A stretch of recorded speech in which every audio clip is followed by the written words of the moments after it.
시간이 되었습니다. 다 같이 사도신경으로 신앙 고백하시며 2024년 2월 21일 수요일 그리고 사순절로는 제 7일차 새벽 기도에 함께 시작하겠습니다.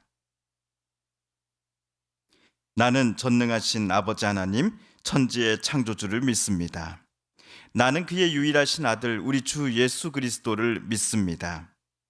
그는 성령으로 잉태되어 동정녀 마리아에게서 나시고 본디오 빌라도에게 고난을 받아 십자가에 못 박혀 죽으시고 장사된 지 사흘 만에 죽은 자 가운데서 다시 살아나셨으며 하늘에 오르시어 전능하신 아버지 하나님 우편에 앉아 계시다가 거기로부터 살아있는 자와 죽은 자를 심판하러 오십니다. 나는 성령을 믿으며 거룩한 공교회와 성도의 교제와 죄를 용서받는 것과 몸의 부활과 영생을 믿습니다. 아멘. 사순절 제7번째 날 우리 함께 읽을 기록된 하나님 말씀 구약의 말씀 신명기 제15장 19에서 23절까지의 말씀입니다. 구약 286쪽경에 있는 신명기 제15장 19에서 23절까지의 말씀 오늘 사순절 제7번째 날 함께 묵상하겠습니다. 내 소와 양의 처음 난 수컷은 구별하여 내 하나님 여호와께 드릴 것이니 내 소의 첫 새끼는 부리지 말고 내 양의 첫 새끼의 털은 깎지 말고 너와 내 가족은 매년 여호와께서 택하신 곳 내 하나님 여호와 앞에서 먹을지니라. 그러나 그 짐승이 흠이 있어서 절거나 눈이 멀었거나 무슨 흠이 있으면 내 하나님 여호와께 잡아들이지 못할지니 내 성중에서 먹되 부정한 자나 정한 자가 다 같이 먹기를 노루와 사슴을 먹음같이 할 것이요 오직 피는 먹지 말고 물같이 땅에 쏟을지니라. 아멘.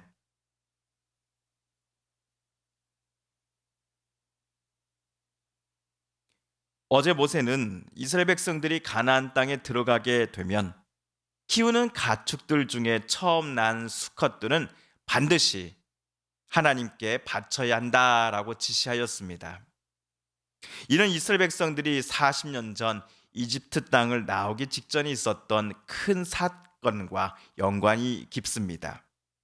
그 사건이란 이집트 온 땅에 하나님께서 내리신 총 10가지의 재앙 중 마지막 재앙과 관련한 것입니다. 그 사건 때 하나님의 사자는 이집트인들의 가족의 모든 장남들 그리고 이집트인들이 키우는 가축의 첫째 것들의 생명을 모두 거두어 가셨습니다. 반면 하나님의 지시에 따라 어린 양 한 마리를 잡아 그 피를 문설주에 바르고는 집안에 있었던 사람들의 장남들 그리고 그 사람들이 키우던 가축의 첫째 것들은 모두 무사할 수 있었습니다. 이 사건을 통해 이스라엘은 이집트 400년간의 종살이에서 비로소 해방되어 약속의 땅을 향해 한 걸음을 힘찬 한 걸음을 내디딜 수 있었던 것입니다. 그러므로 이스라엘이 자기네들이 키우는 가축의 첫 번째 것들을 하나님께 바칠 때마다 이스라엘은 하나님께서 모든 생명의 주관자이심을 늘 기억하며 하나님과 다른 이들 앞에 이 사실을 고백해야 하는 것입니다. 한편 19절을 세 번역으로 우리 다시 한번 읽어보겠습니다. 당신들은 소나 양의 처음 난 수컷은 구별하여 주 당신들의 하나님께 바쳐야 합니다. 처음 난 황소는 부리지 말아야 하고 처음 난 양은 털을 깎지 말아야 합니다. 가축의 첫째 수컷된 것들을 하나님께 바쳐야 한다라는 사실 어제 이어서 오늘 다시 한번 보았습니다. 그런데 하나님께 바치기에 앞서서 그것들을 사람들을 위해 일하는 데 부려서는 절대로 안 됩니다. 또한 양의 털을 깎아서도 안 됩니다. 하나님께 바쳐야 하는 양일 때 더더욱 그렇습니다. 모세가 이렇게 말한 이유가 아마도 21절에 나오는 것 같습니다. 그 짐승에 흠이 있어서 다리를 절거나 눈을 못 보거나 그 밖에 무슨 흠이 있으면 그것은 주 당신들의 하나님께 잡아 바치지 못합니다. 하나님께 바쳐야 하는 가축 중 첫째 수컷들은 최상의 것이어야 하기 때문입니다. 다만 21절을 읽을 때 우리는 오해하지는 말아야 합니다. 태어날 가축들 중에 흠이 있고 다리를 절며 시력이 약하다거나 그 밖에 다른 흠들이 있는 짐승이 없지는 않을 것입니다.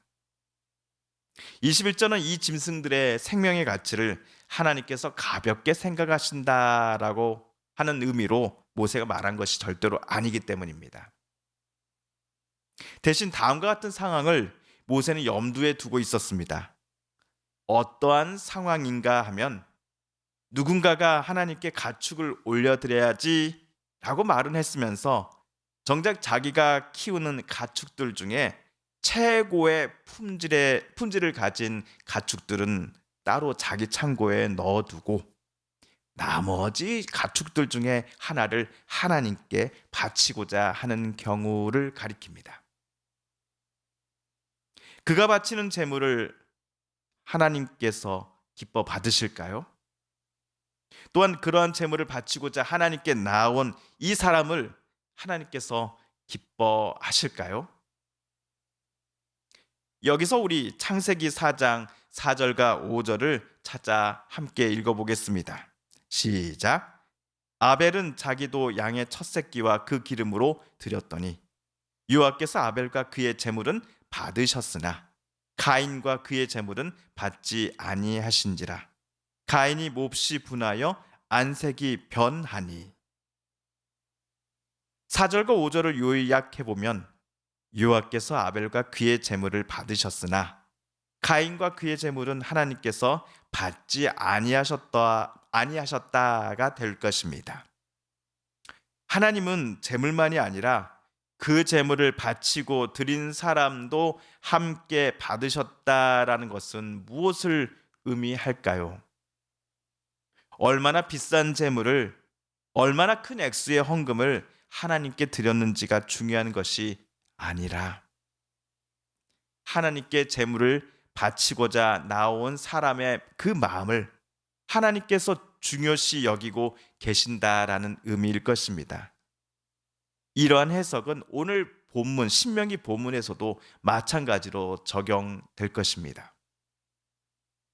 또한 예배자는 다른 사람들은 속이는 데는 성공했을지 몰라도 자기의 제물을 받으실 하나님마저 속일 수는 없다라는 교훈을 여기서 우리는 다시금 깨닫게 됩니다. 우리들도 하나님께 예물과 헌신, 봉사 등등을 올려드리고 있습니다. 오늘 본문에서 모세가 당부하고 또 지시하였던 것처럼 저와 여러분은 앞으로도 온 마음과 정성과 뜻을 다하여 하나님을 섬기고 사랑하면서 우리가 가진 가장 귀한 것들을 하나님께 올려드려야 할 것입니다. 그것들에는 우리들의 시간도, 저와 여러분의 진심 어린 하나님을 향한 마음도 반드시 포함되어야 합니다. 한편 하나님 앞에 가져온 가축의 첫 번째 수컷들을 바치는 모든 제사 예식이 끝난 후에 이것들을 예배자와 그의 가족들은 먹을 수 있습니다. 장소는 하나님께서 택하신 곳입니다. 하나님 앞에 특별히 구별된 것이기에 그것들을 예배자들과 그의 가족들은 아무 데서나 먹을 수 없습니다. 그런데 21절에서처럼 가축 어딘가에 흠이 발견된다 한다면 그것들은 이스라엘 사람들 모두가 성 안 어디에서든지 잡아 먹을 수가 있습니다. 하지만 어딘가 흠이 있든지 없든지 간에 하나님께서 잡아 먹어도 된다라고 말씀해 주신 가축의 피를 모두 물처럼 땅에 쏟아낸 후에야 사람들은 그것을 먹을 수 있습니다. 피는 생명의 상징이기 때문입니다. 이스라엘의 가축을 먹기 전에 반드시 피를 쏟아낸다라는 것은 생명의 주관자이신 하나님의 통치와 위엄 앞에 복종하고 나는 하나님께 순종한다라는 의미가 될 것입니다. 그러므로 오늘 본문 전체는 우리로 하여금 온 세상 모든 만물에게 생명을 주신 분이 하나님이시다라는 사실을 다시금 고백하게 만드는 본문이기도 합니다. 그렇다면 하나님께서 우리에게 맡겨주신 자연과 가축들을 사람의 마음대로, 사람의 욕심대로, 마음대로 함부로 다뤄서는 안 될 것입니다. 하나님께서 주인이신데 그것들 앞에 우리가 마치 주인인 것처럼 착각해서는 안 될 것입니다. 저와 여러분 모두는 하나님께서 사람들에게 주신 이 귀한 자연 만물의 청지기이어야 하기 때문입니다.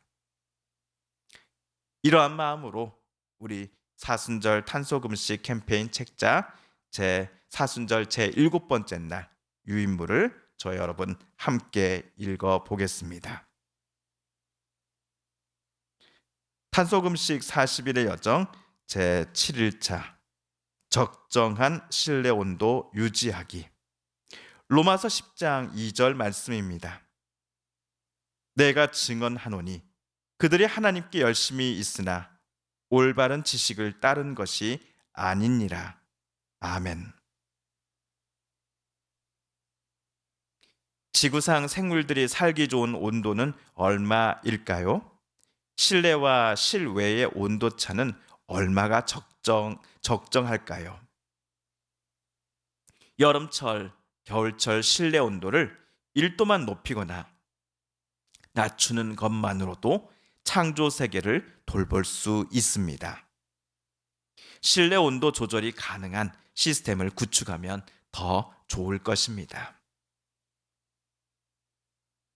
다음 질문으로 오늘의 묵상과 실천 내용을 돌아보면서 지속적인 실천을 이어나갈 수 있기를 다짐해 보십시다.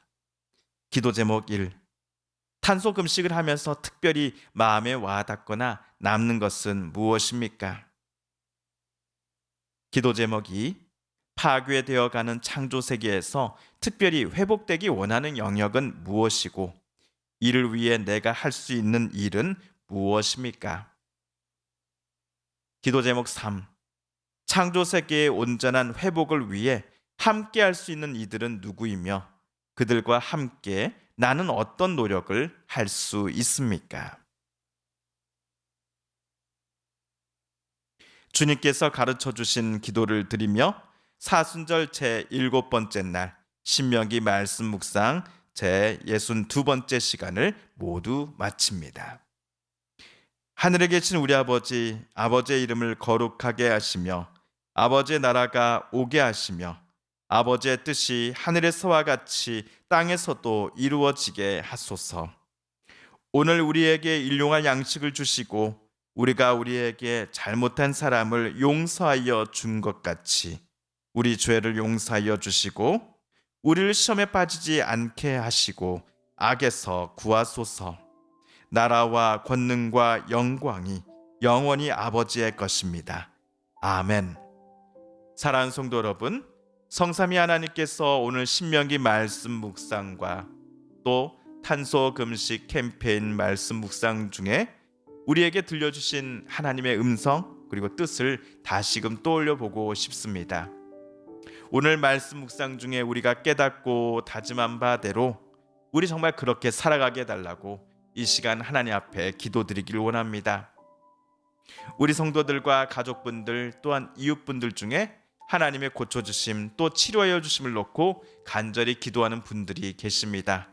이 시간 우리도 같은 마음 같은 뜻으로 함께 기도하십시다. 하나님 고쳐주옵소서. 하나님 치료하여 주옵소서. 하나님 회복시켜 주십시오. 전 세계 곳곳에 여전히 계속되고 있는 전쟁을 하나님 멈춰 주옵소서. 진정한 평화를 하나님 온 세계 곳곳에 강물처럼 흐르게 하여 주시옵소서. 마지막으로 우리가 가지고 나온 간절한 기도 제목 하나님께 아뢰며 하나님의 은혜의 보좌 앞으로 우리 더 가까이 나아가겠습니다. 개인 기도 시간 갖습니다.